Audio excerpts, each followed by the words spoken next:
Evening all, Chief Prepper here.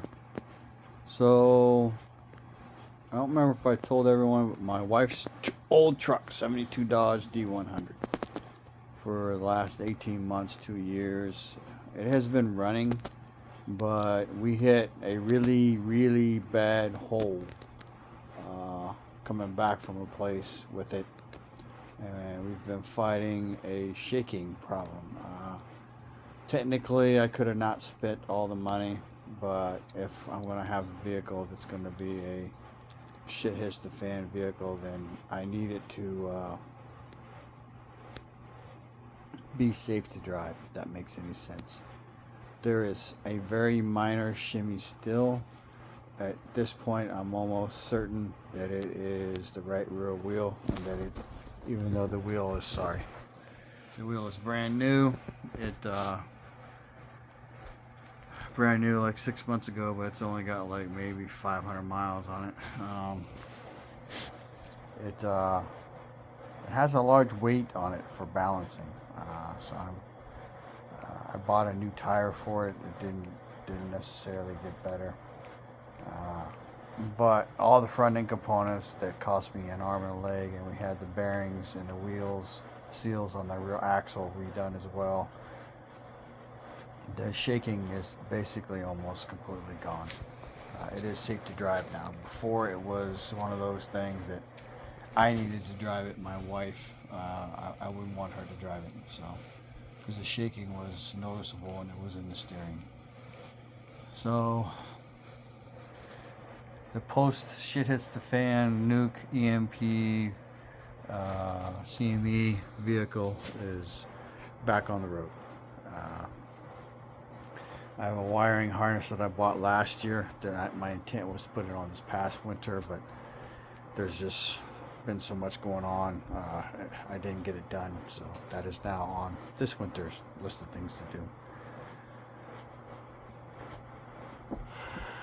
do. I myself today worked on the 48 or 52 inch fan, and the motor I bought for it, which was very hard to find. I still don't know if it's going to work because I have to wire it up, and I had to order a pulley for it because the pulley I ordered was based off the motor that came out, and that thing is so old. The motor, I don't even know if the company makes the motors anymore. I haven't been able to source them, but the new motor is, I'm going to have to cut a hole in the cage because it goes behind the fan because it sticks out a little bit. So, and once I get the pulley and get it mounted and get the tension set for it and tighten up the bolts, then it's basically just wiring it up. So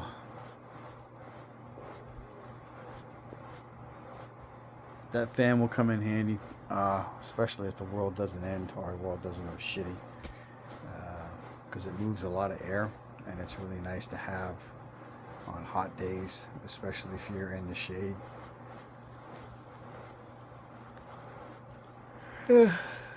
So,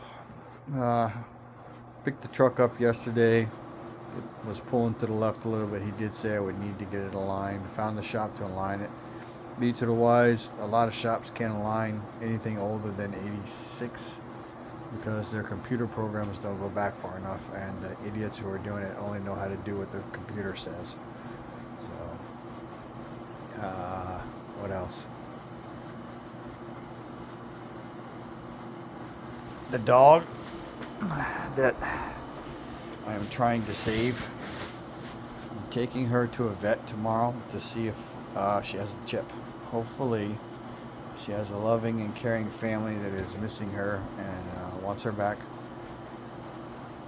I told my wife today, please don't be mad at me if she does not have a family, because I'm thinking she was dumped. So one of the things that sucks about being in the country, and Canadian Prepper can attest to this, or anybody in the country can attest to this, dumbasses from the city who get a puppy and they're, oh, it's cute, then they realize the work involved, picking up the poop and the taking them to the vet. Then they are magically, the dog becomes disposable, I guess. And I'm not that kind of person, so I can never be that kind of person. So, and dogs know that I like dogs, so it's kind of fucked up sometimes. It kills me to see them run over on the highway, which is half a mile down the street. And yeah. So she is not chipped. We have photos of her and another dog.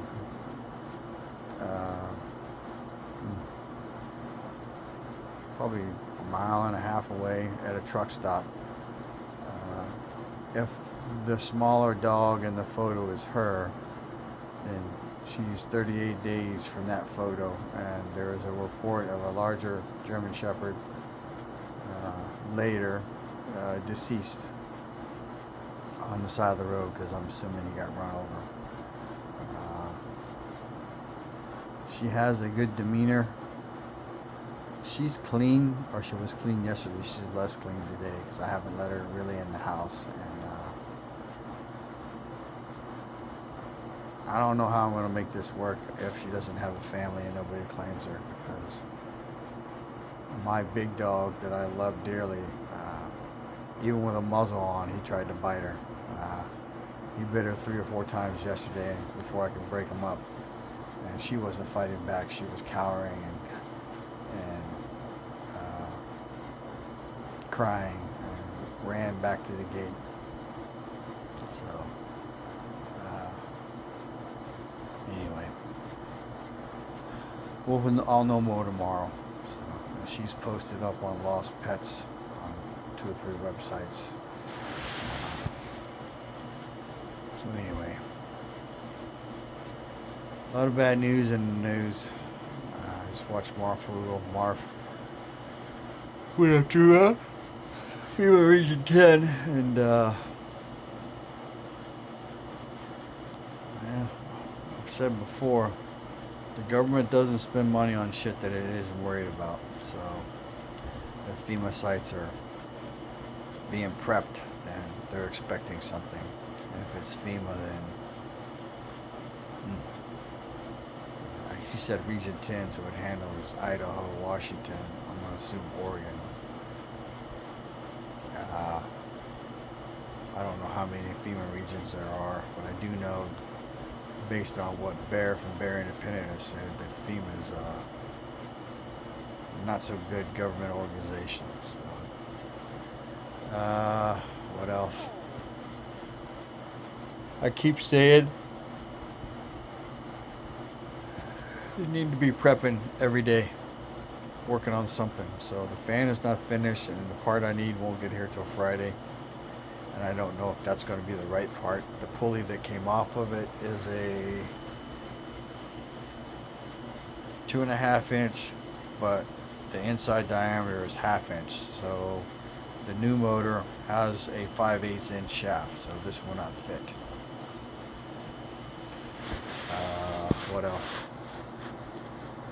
So if the 3-inch pulley will work, then I'll probably have it back together. I may not have it wired up because I got to look at the wiring diagram and try to figure it out. Well, I know a lot about electronics. I'd forgotten what the electronic symbols mean a long time ago. Hopefully I can get that thing working.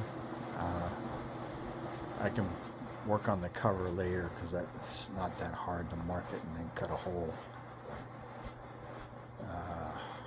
What else?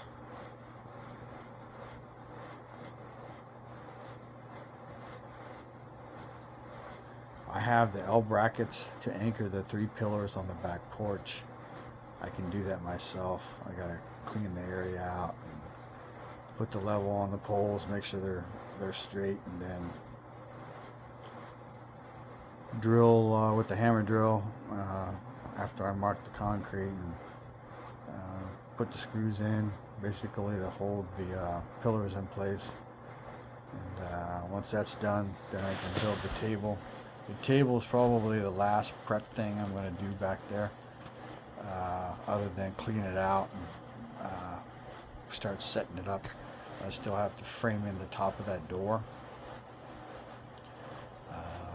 just about decided I'm going to be really cheap, but or I'm going to do it the easiest way that I know how to without it giving me big headaches. So, and it's going to give me big headaches. Then it's painting and foaming, and then moving a countertop and 2 cabinets out of the building that they're in now to put a TV and possibly a small stereo on back there.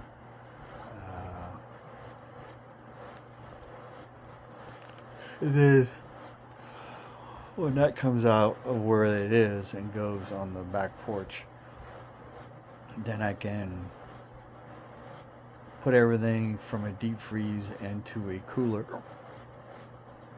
or 2 or 3 coolers, and then unplug the freezer and pull it off the front porch and put it in the shed where the other one is. But then we're not trying to figure out, we don't have to walk 30 yards between freezers. And then after that, I'm probably going to miss this summer's sun season, even though it was going to be sunny down here and hot until almost the end of October. But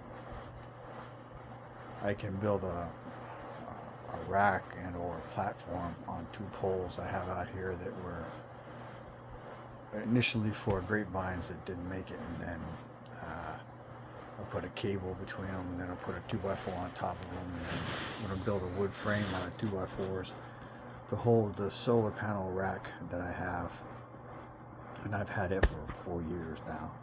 So lots of plans and not enough time to get shit done. And then pull the solar generators out and run the cables in, charge them up and make sure they're charged, and then start running the deep freezes off the solar generators and the solar power as much as I can. And that should save on electricity. That'll round out the summer's projects, which I hope to have done by the end of September. And then come fall, or try before it starts cooling off too much, get the bottom of the back porch painted and that kind of thing. And then it's just time to seal it up, all the gaps that are there, try to keep the insects out. I killed 2 more hornets' nests. I got to go out there and check, but I got to knock them down, because if you don't knock them down, any of the stragglers that come back will stay and start building again. Yellow jacket nest too. So good news is the new dog in the backyard, I'm going to assume saw the chickens. She didn't chase them. So matter of fact, I've got to go out and lock up the chickens here in a minute. Yeah. I'm almost certain I lost a white one that was last year. Yeah, last year's hens that I bought. I bought 8, lost one the first night, and then 7 survived, then lost a few over the last year. Pretty sure the old possum got one of them before. Anyway, I rambled on for almost 15 minutes now. Get to prepping, folks. Buy what you can, when you can, how you can. You know, every time you go to the grocery store or other channels say pick up some cans of soup. I say at least once a month pick up some medical supplies, alcohol for sanitizing wounds, bandages, you know, the 2-inch pads are better, medical tape, you know, triple, we call it, I can't think of the name, some kind of bacitration ointment for cuts and wounds. Get your Jace Medical, you know, your antibiotics, and then if you have a requirement for medication, get a year's worth and just keep it on hand. You know, keep your health up to date. Oh, excuse me. You know, get physical. You know, if you can't walk 10 miles right now without a pack, there's no way you're going to walk 10 miles with a pack. I'll tell you that right now. Or if you do, when you stop, you'll be so goddamn sore you won't go anywhere for a day, at least, maybe 2 or 3. So practice, we call it rucksacking or rucking in the Army. You know, practice carrying your pack. You know, and you'll quickly find out if it's too heavy. Basic load for a pack is a second pair of boots, 1 complete set of outerwear, 7 sets of underwear, socks, and t-shirts, a hand towel, a regular towel, some kind of water carrying system, an entrenching tool. I think I showed y'all I recently invested in shelter halves that the Army used to use as a sleep system or buddy system. So one person carries one half of the shelter, the other person carries the other half of the shelter. They each carry 3 poles, they each carry 10 stakes and rope. And you need the tool, especially in the rainy season, so you can dig a moat around your tent. So when the rain comes off the sides of the tent, it goes into the moat, and then preferably a little bit of an incline, and you dig it around, you dig a hole or a trench to let the water out away from the tent. You bury the sides of the tent typically.